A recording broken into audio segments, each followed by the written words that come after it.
یا ایھا الذین آمنوا اطیعوا اللہ و اطیعوا الرسول.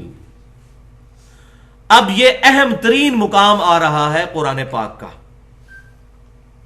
جس میں اللہ تبارک و تعالی نے اسلام کا جو دستوری نظام ہے اس کی تیسری اہم ترین شرط بیان کی ہے. پہلی شرط اس سے پچھلی آیت میں پہلی دو شرطیں پڑھ چکے ہیں ہم. پہلی شرط کیا تھی کہ اہل لوگوں کو امانتیں سپرد کرو، اپنا لیڈر ان کو بناؤ جو اہل ہوں اس منصب کے، بے ایمان لوگ نہ ہوں، بدماش لوگ نہ بن جائیں ایم این اے اور ایم پی ایس آج کے دور میں اگر ہم بات کر رہے ہیں. اور دوسری چیز کیا تھی کہ لوگوں کے درمیان انصاف کے ساتھ فیصلہ کرنا ہے، عدالتیں آزاد ہونی چاہیے. اب یہ تیسری اہم ترین شرط آ رہی ہے، یا ایھا الذین آمنوا اطیعوا اللہ و اطیعوا الرسول. اے ایمان والو اطاعت کرو اللہ کی اور اطاعت کرو اس کے رسول کی صلی اللہ علیہ وسلم. اطاعت کا لفظ کس کے ساتھ آیا؟ اللہ کے ساتھ اور رسول کے ساتھ. اب تیسری بھی ایک اطاعت کا ذکر آ رہا ہے بیچ میں، لیکن وہ مشروط اطاعت ہے.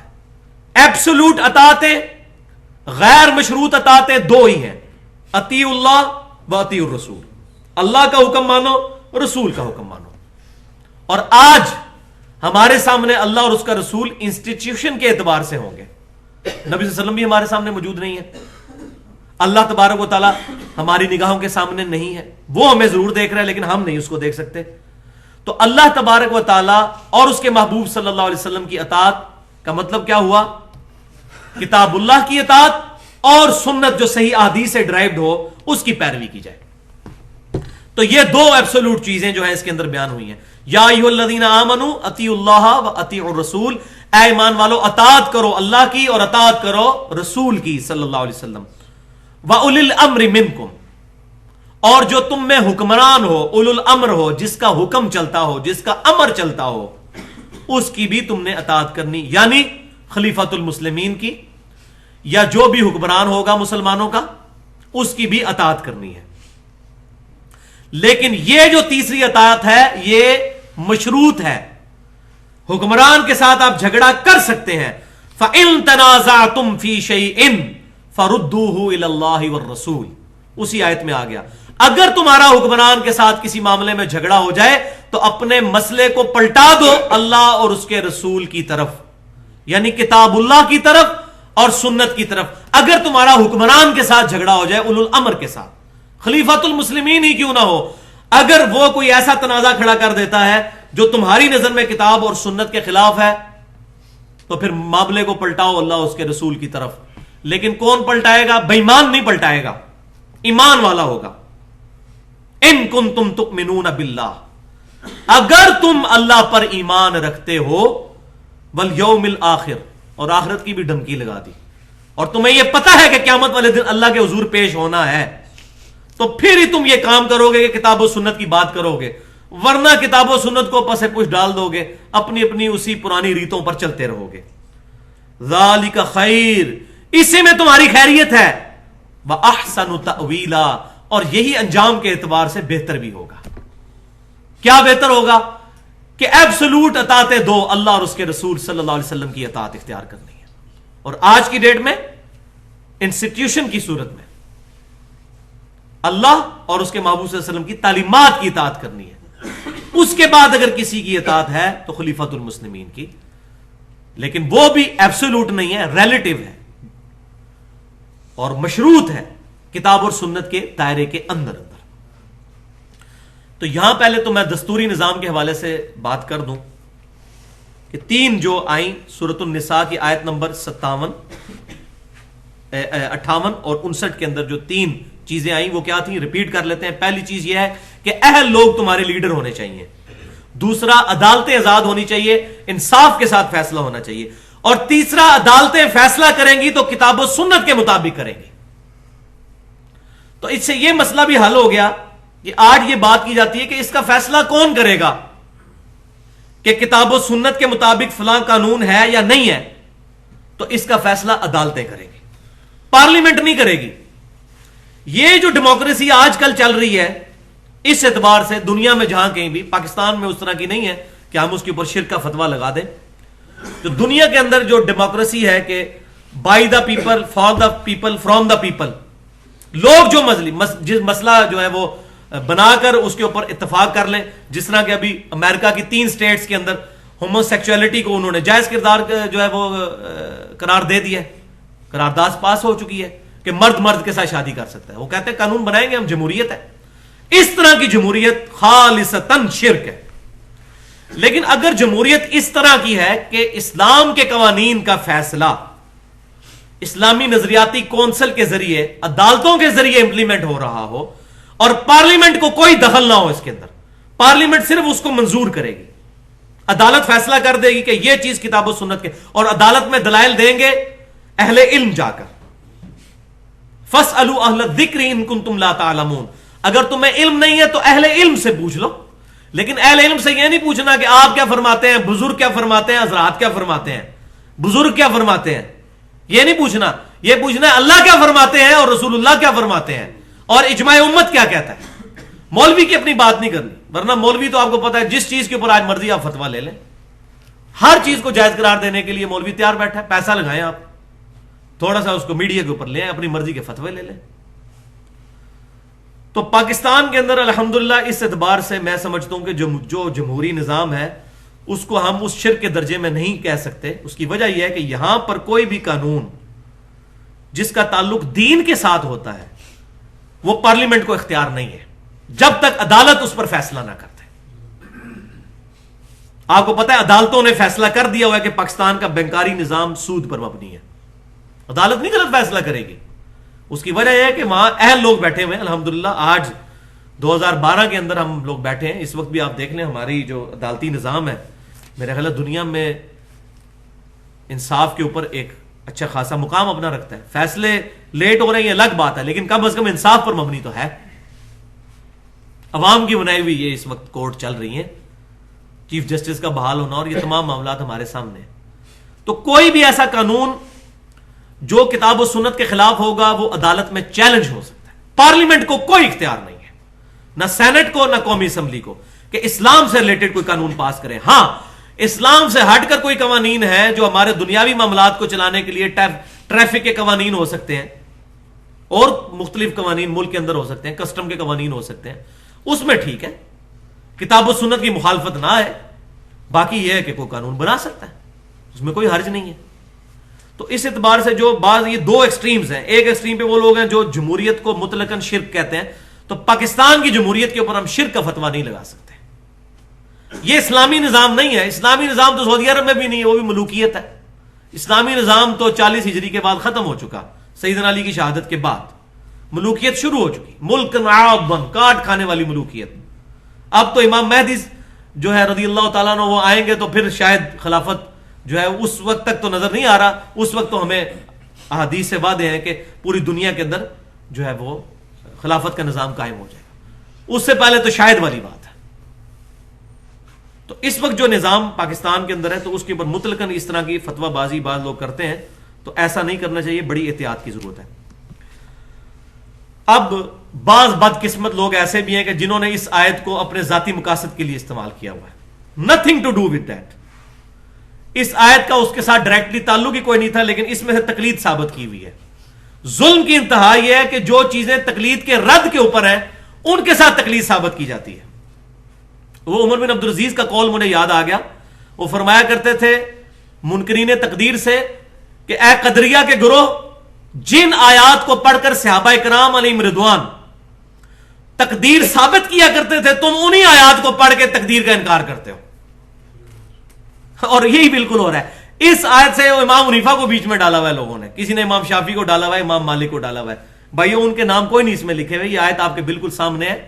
اس سے اجتہاداً مسئلہ نکالنا وہ الگ بات ہے, لیکن وہ کہتے ہیں اولو الامر سے مراد جو ہے امام حنیفہ ہے رحمۃ اللہ علیہ. اب امام حنیفہ بیچاروں کا کوئی قصور نہیں ہے, ان کی تو جرت ہی نہیں تھی وہ اس طرح کی بات کرتے کہ میں یہ ہوں. یہ تو پیچھے لوگوں نے منسوب کیا ہے. عیسیٰ علیہ السلام کے ساتھ اگر چیزیں غلط منسوب ہو چکی ہیں تو عیسیٰ علیہ السلام کا کوئی قصور نہیں, ہم ان کا احترام کرتے ہیں. ایک بہت بڑا بلنڈر میں آپ کو چھوٹی سی بات بتا دیتا ہوں. امام مالک کے بارے میں پوری دنیا کے مالکی, پوری دنیا کے حنفی, شافعی, حنبلی سارے کہتے ہیں کہ امام مالک رحمت اللہ علیہ ہاتھ چھوڑ کر نماز پڑھنے کے قائل ہیں. سفید جھوٹ ہے. ان کی اپنی کتاب دنیا میں موجود ہے الموطا امام مالک, اس میں پورا چیپٹر ہے. اور یہ وہی حدیث ہے جو امام بخاری امام مالک سے لے کے آیا صحیح بخاری کے اندر کہ نبی صلی اللہ علیہ وسلم کے زمانے میں ہمیں حکم دیا جاتا تھا کہ اپنا دایاں ہاتھ بائیں زرہ پر رکھیں. اور امام مالک رحمۃ اللہ علیہ نے اس میں یہ بات نقل کی ہے کہ تمام نبیوں کی سنت یہ ہے کہ دایاں ہاتھ بائیں ہاتھ پہ رکھا جائے نماز کے اندر, دایاں ہاتھ بائیں زرہ کے اوپر. اب امام مالک کی اپنی کتاب میں تو یہ لکھا ہوا ہے, اور مالکی کیا کر رہے ہیں. بس اب آپ سمجھ لیں کہ امام حنیفہ رحمۃ اللہ علیہ کی بھی اگر کوئی کتاب آج دنیا میں موجود ہوتی صحیح سند کے ساتھ تو آج یہ معاملے حل ہو چکے ہوتے. ان کے ساتھ ان کے نام کے اوپر جتنا کھلواڑ کیا جا رہا ہے امت کے ساتھ وہ اسی لیے ہو رہا ہے ان بیچاروں کی کتاب کوئی نہیں ایگزسٹ کرتی. امام احمد حنبل کی کتاب بھی موجود ہے, مسند امام احمد, امام شافعی کی مسند امام شافعی موجود ہے, امام مالک کی الموطا امام مالک موجود ہے, امام بخاری کی اپنی صحیح بخاری موجود ہے, صحیح مسلم موجود ہے, اس طرح ائمہ کرام کی کتابیں موجود ہیں. اس لیے ان کے بارے میں کوئی بات کرنی وہ ہم دیکھ سکتے. تو امام مالک والا بلنڈر دیکھ لیں کتنا بڑا ہے. الموطا امام مالک میں کیا لکھا ہے اور ماننے والے کیا کر رہے ہیں. اس سے بڑا کوئی تماچا نہیں ان لوگوں کے منہ کے اوپر جو یہ کہتے ہیں کہ امام مالک ہاتھ چھوڑ کے نماز پڑھتے تھے, تو لہٰذا ہم بھی کرتے ہیں یہ. تو امام مالک کی کتاب جب صحیح حالت میں موجود ہے تب بھی لوگ ان کو صحیح فالو نہیں کر رہے. آگے امام حنیفہ کی فقہ کے ساتھ کیا کھلواڑ ہوا ہوگا وہ آپ خود ہی سمجھ جائیں, جس کی کتاب ہی کوئی نہیں ہے. تو یہاں پر میں یہ گفتگو بھی تھوڑی سی تقلید کے حوالے سے کرنا چاہتا ہوں. تو تقلید کی ڈیفینیشن کیا ہے؟ عربی ڈکشنری القاموس کے مطابق تقلید کہتے ہیں بغیر سوچے سمجھے, بغیر دلیل کے کسی شخص کی پیروی کرنی شروع کر دی جائے. اب یہ تعریف ہی کتنی خطرناک ہے, بغیر دلیل کے بغیر سوچے سمجھے. اس کو پنجابی میں کہتے ہیں لائی لگ, صحیح ٹرانسلیشن ہے لائی لگ, لائی لگ بن جاؤ. اور قرآن کیا کہہ رہا ہے؟ فَأْتُوا بُرْهَانَكُمْ إِن كُنتُمْ صَادِقِينَ, لاؤ اپنی دلیل اگر تم سچے ہو. ہاتوا برہانکم ان کنتم صادقین, لاؤ اپنی دلیل اگر تم سچے ہو. اور اس کا پھر کلائمیکس آیا سورۃ الاحقاف کے اندر, ایتونی بکتاب من قبل ھذا او اثارۃ من علم ان کنتم صادقین. اے محبوب صلی اللہ علیہ وسلم ان سے فرمائیے, 26ویں پارے کا پہلا صفحہ ہے یہ آیت, کہ اگر تم سچے ہو اس کتاب پر نہیں تو اس سے پہلے جو کتابیں نازل ہوئی ہیں ان کو لے آؤ, یا انبیاء کے آثار, کوئی احادیث چلتی آ رہی ہو تمہارے انبیاء کی, اگر تم سچے اس میں سے بات کرو. زبانی کلامی نہ بات کرو کہ اتنے بڑے بڑے بزرگ پاگل ہیں, بزرگوں کی تو تعلیمات ہی کوئی نہیں محفوظ, ان کے ساتھ اس طرح کی غلط چیزیں منسوب کر دینا. تو اس آیت سے وہ کہتے ہیں اولو الامر منکم سے مراد علماء ہیں کہ ان کی بھی. تو ٹھیک ہے مان بھی لی جائے تو پھر بھی وہی, پھر بات اگلا بھی فتویٰ ان پر بھی وہی لگے گا کہ عالم کی بات بھی بغیر دلیل کے نہیں ہوگی. فَإِن تَنَازَعْتُمْ فِي شَيْءٍ, اگر تمہارا تنازع ہو جائے گا, فَرُدُّوهُ إِلَى اللَّهِ وَرَسُولِهِ, تو اللہ رسول سے ہی فیصلہ کروانا ہوگا, لیکن بے ایمان نہیں کرائے گا. إِن كُنتُمْ تُؤْمِنُونَ بِاللَّهِ وَالْيَوْمِ الْآخِرِ, جو اللہ پر ایمان رکھے گا اور یوم آخرت پر ایمان رکھے گا وہی کرے گا. بے ایمان تو کبھی نہیں فیصلہ کروائے گا. جس کا اللہ رسول پر ایمان ہی کوئی نہیں ہے اس کو اللہ رسول کے ساتھ کوئی انٹرسٹ ہو ہی نہیں سکتا. تو یہاں پر میں کچھ مثالیں بھی دینا ضروری سمجھتا ہوں تاکہ ہمارے اسلاف کا جو نظریہ ہے وہ کیا تھا. بخاری اور مسلم کی متفق علیہ حدیث ہے, سب سے بہترین زمانہ میرا, پھر میرے صحابہ کا, پھر ان کا جو ان کو دیکھیں یعنی تابعین, پھر ان کا جو ان کو دیکھیں یعنی تبع تابعین, اور پھر فرمایا اس کے بعد جھوٹے لوگ پیدا ہوں گے, امانت میں خیانت کرنے والے لوگ پیدا ہوں گے. تو پہلے 300 سال کی گارنٹی نبی صلی اللہ علیہ وسلم نے خود دی ہے. ہمارے اس میں پورا لیکچر بھی ہے آج سے تقریباً 2.5-3 سال پہلے, اسلاف کا نظریہ اسلام. انشاءاللہ اس ربیع الاول میں اس کو مزید ریفائن کر کے ریپیٹ بھی کریں گے. ہمارے اصل اسلاف کون ہے, ہمارے اصل بزرگان دین کون ہے؟ پہلے 300 سال. بخاری اور مسلم کی متفق علیہ حدیث ہے, جو شخص آج زندہ ہے 100 سال نہیں گزریں گے کہ اس پر قیامت قائم ہو جائے گی, یعنی اس کی موت آ جائے گی. عبداللہ بن عمر کہتے ہیں نبی صلی اللہ علیہ وسلم کا کہنے کا مقصد یہ تھا, یہ مسلم میں الفاظ ساتھ موجود ہے, کہ صحابہ اکرام کا قرن, صحابہ کا زمانہ 100 سال کے اندر ختم ہو جائے گا. پہلے 100 سال میں تمام صحابہ فوت ہو گئے, آخری صحابی 110 ہجری میں, نبی صلی اللہ علیہ وسلم کی وفات کے 100 سال بعد ابو طفیل عامر بن واصلہ رضی اللہ تعالیٰ عنہ فوت ہوئے. دوسرے 100 سال میں سارے تابعین فوت ہو گئے, تیسرے 100 سال کے اندر تمام تبع تابعین. تو یہ قرون اولا ہیں, 3 بہترین قرن, قرن عربی میں کہتے ہیں زمانے کو. ان کے اندر کوئی اتنا ایشو نہیں تھا. آپ ڈیٹیل پڑھیں حجت اللہ البالغہ میں, شاہ ولی اللہ دہلوی رحمۃ اللہ علیہ لکھتے ہیں کہ پہلے 300 سال تک یہ معاملہ نہیں تھا. اس کے بعد 4تھی صدی کے اندر بدعت امت کے اندر بہت بڑی بدعت, دین کے بگاڑ میں سے ایک بڑا سبب، یہ ہیڈنگ بنائی ہے انہوں نے، دین کے بگاڑ میں سے ایک بڑا سبب اماموں کی اندھی تقلید شروع ہو گئی پہلے 300 سال گزرنے کے بعد. اور حضور صلی اللہ علیہ وسلم نے پہلے ہی فرما دیا تھا امانت میں خیانت ہوگی اور جھوٹے لوگ پیدا ہوں گے. اب میں کچھ مثالیں احادیث سے بیان کرنا ضروری سمجھتا ہوں ہمارے اسلاف کا کنسپٹ کلیئر ہو. صحیح بخاری اور مسلم کی متفق علیہ حدیث ہے. پہلی مثال کہ سیدنا ابو ہریرہ رضی اللہ تعالیٰ عنہ مسجد نبوی میں بیٹھے ہوئے تھے، سیدنا حسان بن ثابت رضی اللہ تعالیٰ عنہ وہاں بیٹھے ہوئے کچھ نعتیہ اشعار پڑھ رہے تھے. تو حضرت عمر فاروق رضی اللہ تعالیٰ عنہ وہاں سے گزرے تو انہوں نے ان کو بڑی تیکھی نظروں سے دیکھا. تو سیدنا حسان بن ثابت رضی اللہ تعالیٰ عنہ نے کہا اے عمر مجھے اس طرح نہ دیکھ، تجھ سے بہتر شخص اس مسجد میں بیٹھا ہوتا تھا اور میں ان کے سامنے بھی یہ اشعار پڑھا کرتا تھا، انہوں نے مجھے کبھی منع نہیں فرمایا، یعنی نبی صلی اللہ علیہ وسلم. تو حضرت عمر جو ہے وہ ایک دم متوجہ ہوئے، انہوں نے کہا اس کی دلیل پیش کرو. انہوں نے کہا یہ ابو ہریرہ بیٹھے ہوئے ان سے پوچھئے. تو سیدنا ابو ہریرہ نے کہا اے امیر المومنین سیدنا حسان بالکل صحیح کہتے ہیں، بلکہ نبی صلی اللہ علیہ وسلم نے دعا فرمائی اے اللہ حسان کی مدد فرما روح قدس کے ذریعے. تو کافروں کہ جو نبی صلی اللہ علیہ وسلم پر اعتراضات تھے اس کے جواب وہ شعروں میں دیا کرتے تھے. تو سیدنا عمر رضی اللہ تعالیٰ عنہ نے پھر اپنی اس بات سے رجوع کر لی. انہوں نے آگے سے نہیں کہا کہ تم نے نہیں سنا ہوا علیکم بسنتی و سنت الخلفاء الراشدین. ان کو پتا تھا کہ یہ تمام چیزیں مشروط ہیں اللہ اور اس کے رسول کی اطاعت کے ساتھ. اس سے جو بھی بندہ ہٹے گا وہ چاہے سیدنا عمر ہو، سیدنا ابوبکر ہو، سیدنا عثمان و علی ہو، ان کی بات نہیں مانی جائے گی. مسند امام احمد میں مجھے قول یاد آ گیا، عبداللہ بن عباس رضی اللہ تعالیٰ عنہما ایک دفعہ کوئی حدیث بیان کر رہے تھے، یہ صحیح سند کے ساتھ موجود ہے. کسی شخص نے کہا ابو بکر عمر تو اس مسئلے میں یہ کہتے ہیں، اور انہوں نے کہا اس کے جواب میں کہ قریب ہے کہ آسمان سے پتھر برس پڑے تم پر کہ میں تمہیں رسول اللہ کی حدیث سناتا ہوں اور تم کہتے ہو ابو بکر عمر یہ کہتے ہیں. اور بھائیو یہاں تو امام حنیفہ کو پتہ نہیں کیا بنا دیا ہوا لوگوں نے. اور صحابہ کرام کے زمانے میں یہ لوگ ہوتے ہیں ان کے گاٹے اتار دیے جاتے ہیں. وَلِعَوْذُ بِاللَّہ. دوسری مثال جامعہ ترمذی میں مشہور ترین مثال ہے.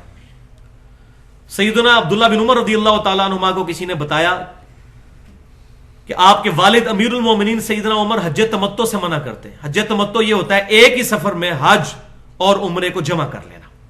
پہلے عمرہ کر کے احرام کھول دینا پھر حج کے لیے احرام باندھنا، یعنی ایک ہی سفر میں فائدہ اٹھا لینا. تو عبداللہ بن عمر رضی اللہ تعالیٰ عنہما نے فرمایا کہ یہ بتاؤ اگر ایک معاملے میں رسول اللہ کچھ بات ارشاد فرمائے اور میرے والد اس کی مخالفت میں کوئی بات کرے تو میرے والد کی بات مانی جائے گی یا رسول اللہ کی؟ تو اس نے کہا رسول اللہ کی. تو انہوں نے فرمایا کہ نبی صلی اللہ علیہ وسلم نے حج تمتع کیا ہے اور ہم حج تمتع کے قائل ہیں. پھر دوسری روایتوں میں ملتا ہے انہوں نے کہا کہ میں حج تمتع کی نیت کرتا ہوں، چلو بتاؤ میرے والد کو جا کر. اور یہی واقعہ سیدنا عثمان کے بارے میں بخاری اور مسلم میں ہے. یہ کوئی نہیں بتاتا، یہ بخاری اور مسلم میں ہے جو میں بتانے لگا ہوں آپ کو. سیدنا عثمان نے اپنے زمانے میں بھی حج تمتع پہ پابندی لگائی تو سیدنا علی نے ایک خط لکھا حضرت عثمان کو جو بخاری اور مسلم میں موجود ہے کہ میں کسی بھی شخص کے کہنے کے اوپر وہ چیز نہیں چھوڑ سکتا جو میرے نبی کی سنت ہے، وہ عثمان ہی کیوں نہ ہو. سیدنا عثمان بھی خلیفہ راشد ہے، سیدنا علی نے مخالفت کر دی. خود سیدنا علی کے بارے میں آتا ہے صحیح بخاری کے اندر اور جامعہ ترمذی میں صحیح سند کے ساتھ ڈیٹیل کے ساتھ. انہوں نے اپنے زمانے میں مرتدین کو زندہ جلوا دیا، جو اسلام چھوڑ گئے ان کو قتل کروانے کے بجائے آگ میں جلوا دیا. تو عبداللہ بن عباس رضی اللہ تعالیٰ عنہما آئے، انہوں نے کہا کہ امیر المومنین رسول اللہ صلی اللہ علیہ وسلم نے لوگوں کو آگ میں زندہ جلایا جانے سے منع فرمایا ہے اور فرمایا ہے کہ آگ میں زندہ جلایا جانا یہ اللہ کی سزا ہے جو اپنے بندوں کو دے گا. انسان کو آگ میں نہیں جلا سکتا. رسول اللہ صلی اللہ علیہ وسلم قتل کروایا کرتے تھے، مرتدین کو قتل کیا کرے. تو انہوں نے کہا میں رجوع کرتا ہوں اپنے مسئلے سے. انہوں نے آگے سے نہیں سنایا علیکم بسنتی و سنت الخلفاء الراشدین المہدیین. یہ حدیث بالکل صحیح ہے، جامعہ ترمذی میں، سنن ابن ماجہ میں، سنن ابی داؤد میں. لیکن خلفاء راشدین کی سنت وہ جس پر صحابہ کا اجماع ہو جائے، انڈیویجول کسی خلیفہ راشد کا فیصلہ نہیں.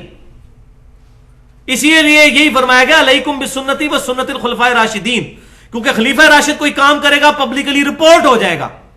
صحابہ کو نہیں حجت بنایا گیا. وہ حدیث ضعیف ہے، سخت ترین ضعیف ہے کہ میرے صحابہ ستاروں کی مانند ہے. ورنہ بخاری شریف میں موجود ہے عبداللہ بن مسعود قل اعوذ برب الفلق اور قل اعوذ برب الناس کو قرآن کا حصہ نہیں مانتے تھے، تو ہم بھی قرآن پاک سے نکال دیں اس کو. تو صحابہ کا اجماع حجت ہے، کیونکہ المستدرک الحاکم میں صحیح سند کے ساتھ حدیث ہے، میری امت کبھی گمراہی پر جمع نہیں ہوگی، کتاب العلم حدیث نمبر 399۔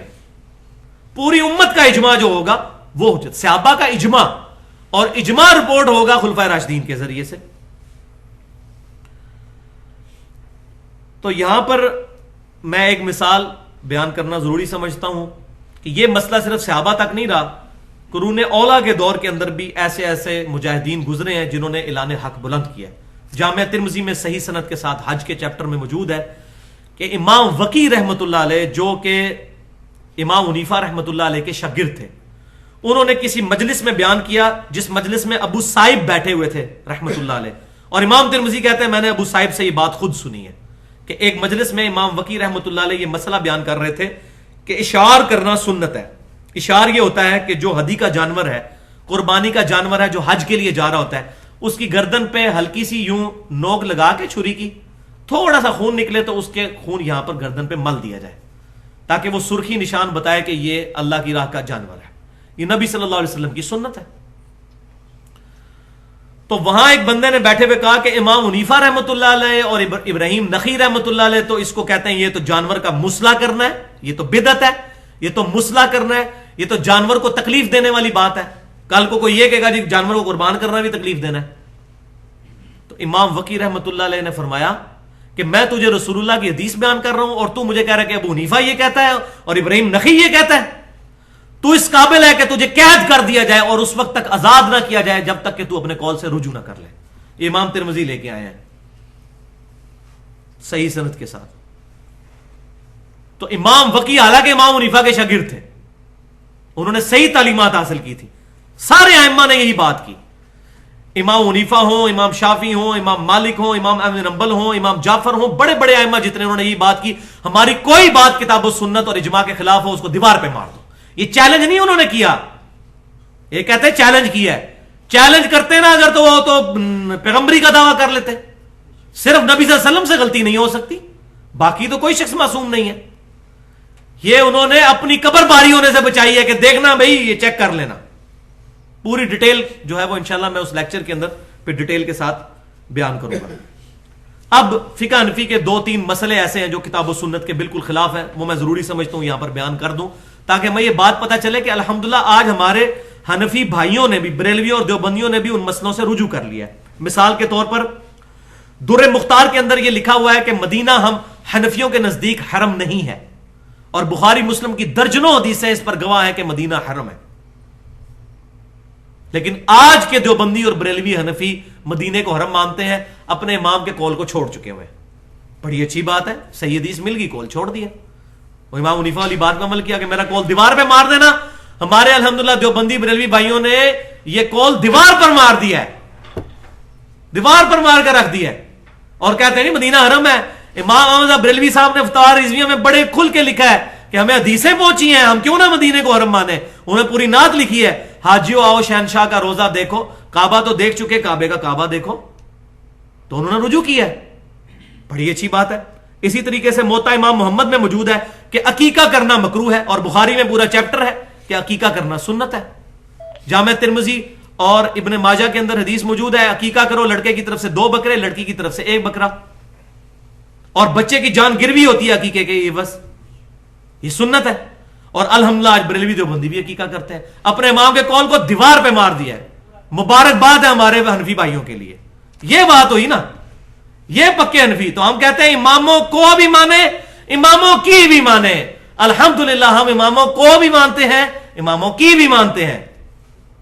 اور سنیں شوال کے 6 روزوں کے بارے میں فقہ حنفی کی تمام کتابوں میں لکھا ہوا ہے یہ بدعت ہے، اور صحیح مسلم میں، جامع ترمذی، ابو داؤد، نسائی، ابن ماجہ میں، سیاہ ستہ میں، کتب ستہ میں، بخاری کو چھوڑ کے 5 کتابوں میں حدیث موجود ہے، جس نے شوال کے 6 روزے رمضان کے بعد رکھے اس کو پورے سال کے روزوں کا ثواب ملے گا، جیسے وہ ہمیشہ روزہ رکھنے والا ہے۔ الحمدللہ ہمارے بریلوی دیوبندی بھائیوں نے امام حنیفہ رحمۃ اللہ علیہ کے اس فتوے کو دیوار پہ مار دیا ہے کہ شوال کے 6 روزے بدعت ہے۔ وہ کہتے ہیں ہم رکھتے ہیں، الحمدللہ میں بھی رکھتا رہوں، 31 سال تک میں بریلوی رہوں، اس وقت بھی میں رکھتا تھا، آج میری عمر 34 سال ہے، اس وقت بھی شوال کے 6 روزے ہم رکھتے تھے۔ تو الحمدللہ ہم نے امام حنیفہ رحمۃ اللہ علیہ کی سنت پر عمل کرتے ہیں ان کا قول دیوار پر مار دیا۔ ہم اپنے پروفٹ کو نہیں چھوڑ سکتے. ما ضل صاحبکم وما غوا, تمہارے نبی نہ کبھی بہکے ہیں نہ کبھی بہرا چلے ہیں. صرف نبی صلی اللہ علیہ وسلم کی یہ شان ہے, اس کے بعد علاوہ کوئی شخص ایسا نہیں ہے جس کے لیے یہ فضیلت ہو. تو یہ بھی بات یاد رکھیں, بڑے سے بڑے لوگوں تک صحیح حدیث نہیں پہنچ سکتی. بخاری اور مسلم کی ایسا معاملہ ہو سکتا ہے, بخاری اور مسلم کی متفق علیہ حدیث ہے, سب سے زیادہ حدیثیں روایت کرنے والے سیدنا ابو ہریرہ ہیں رضی اللہ تعالیٰ عنہ. 50 سال تک 30 سال تک نبی صلی اللہ علیہ وسلم کی وفات کے بعد وہ یہ فتویٰ دیتے تھے جس پہ غسل فرض ہو وہ روزہ نہیں رکھ سکتا جب تک غسل نہ اتار لے. حتیٰ کہ پھر جب سیدہ عائشہ تک بات پہنچی تو انہوں نے جب یہ بات بتائی کہ نبی صلی اللہ علیہ وسلم صحبت کرنے سے, اپنی بیوی سے صحبت کرنے کے بعد جب غسل فرض ہوتا تھا تو پہلے سحری کھا کے روزہ رکھ لیتے تھے, اذانوں کے بعد غسل اتارتے تھے, تو سیدنا ابو ہریرہ نے رجوع کر لیا. 30 سال تک وہ بھی غلط فتویٰ دیتے رہے. امام حنیفہ رحمۃ اللہ علیہ کیا حضرت ابو ہریرہ سے بھی زیادہ حدیثیں جانتے تھے؟ تو اگر ان تک کوئی حدیث نہیں پہنچی, ان کو کسی معاملے میں غلطی لگ گئی تو کوئی ایسا مسئلہ نہیں ہے. غلطی صرف ایک بندے کو نہیں لگ سکتی, جو امام مالک کا قول ہے. رسول اللہ کی قبر کی طرف اشارہ کرتے تھے صلی اللہ علیہ وسلم, اس صاحب قبر کے علاوہ دنیا میں کوئی ایسا شخص نہیں جس کی کچھ باتیں مردود اور کچھ مقبول نہ ہو. بس یہ شخص ایسا ہے جس کی تمام باتیں مقبول ہیں, باقی اس کے علاوہ کوئی بھی شخص ہے اس کی کوئی بات مردود بھی ہو سکتی ہے, رد بھی ہو سکتا ہے. صحیح مسلم میں حدیث موجود ہے, ابن عباس رضی اللہ تعالیٰ عنہ نبی صلی اللہ علیہ وسلم کی وفات کے بعد 50 سال تک یہ فتویٰ دیتے تھے کہ موتا کرنا جائز ہے. ان تک حدیث نہیں پہنچی تھی, پھر انہوں نے اعلانیہ رجوع بھی کر لیا. پیسے دے کے ایک رات کا نکاح یا کچھ پیریڈ کے لیے نکاح, جو کہتے ہیں جی وہ تو رافضی کرتے ہیں اور شیعہ کرتے ہیں, یہ تمام چیزیں سیدنا ابن عباس رضی اللہ تعالیٰ کے فتاوی میں موجود ہیں, لیکن انہوں نے رجوع کر لیا. تو ابن عباس جن کے بارے میں بخاری مسلم حدیث ہے اللہ اس کو قرآن کا علم عطا فرما, امام حنیفہ کا مرتبہ ابن عباس سے بھی زیادہ ہے رضی اللہ تعالیٰ عنہ. تو یہ بات یاد رکھیں, ان کو یہ بتائیں. اصل میں انہوں نے اپنی پبلک کو یہ دھوکہ دیا ہے کہ یہ اماموں کے گستاخ ہیں. تو ہم یہی کہیں گے اس پہ کہ آپ بھی حضرت عیسیٰ کے گستاخ ہو, حضرت عیسیٰ کو اللہ کا بیٹا کیوں نہیں مانتے؟ تو کہیں گے ہم حضرت عیسیٰ کو مانتے ہیں لیکن بیٹا نہیں مانیں گے. تو بھائی ہم بھی امام حنیفہ رحمۃ اللہ علیہ کو مانتے ہیں, ان کو نبی نہیں مان سکتے. یہ بس مثال دیں ان کو, یہ پھکی دے دیں, انشاءاللہ ان کا ہاضمہ صحیح ہو جائے گا کہ ہم مانتے ہیں. ٹھیک ہے جی. تو اب اگر آپ ہمیں اجازت دیں تو ہم ایک سخت جملہ بولیں گے کہ حقیقت یہ ہے کہ آپ رسول اللہ کو ہی نہیں مانتے ہو. زبان حال سے تو یہی لگتا ہے, باقی ٹھیک ہے. یعنی آپ کے کرتوت یہ بتاتے ہیں کہ آپ کو بخاری اور مسلم سے نماز کا طریقہ بتایا جاتا ہے, آپ کہتے ہو نہیں جی ہمارے بزرگ تو یہ کرتے رہے, اتنے بڑے بڑے بزرگ پاگل تھے. تو ہم پھر کہتے ہیں کہ واقعی شاید آپ کی بات صحیح ہو کہ یا تو وہ پاگل تھے اور یہی ایک ذریعہ ہے ان کو اللہ کے عذاب سے بچانے کا, آپ کے بزرگوں کو. اب ظاہر ہے کہ کوئی اگر کلمہ پڑھواتا ہے لا الہ الا اللہ اشرف علی تھانوی رسول اللہ, تو اگر پاگل ہوگا تو تبھی بچے گا قیامت والے دن. اگر جان بوجھ کے کیا تو سیدھا دوزخ میں. تو یہ بالکل صحیح کہتے ہیں کہ ہمارے بزرگ پاگل تھے, ہم کہتے ہیں بالکل. پھر اگر یہی کچھ تھا تو پاگل تھے اگر جنت میں ان کو پہنچانا ہے, اور اگر جان بوجھ کے انہوں نے کیا ہے تو پھر آپ خود ہی سمجھ لیں وہ کدھر جائیں گے. لا الہ الا اللہ چشتی رسول اللہ ولیعوذ باللہ تعالی. تو ہمارا پورا ریسرچ پیپر اس پہ آ چکا ہے, اندھا دھند پیروی کا انجام, اہل سنت پاک.com کے اوپر یہ پڑا ہوا ہے. سبحانک اللہم وبحمدک اشہد ان لا الہ الا انت استغفرک واتوب الیک. جو حق بات ہوئی اللہ تعالی ہمارے دلوں میں راسخ فرمائے, کوئی غلط بات میرے منہ سے نکل گئی تو اللہ تعالی ہمارے دلوں سے محو کر دے. وما علینا الا البلاغ المبین.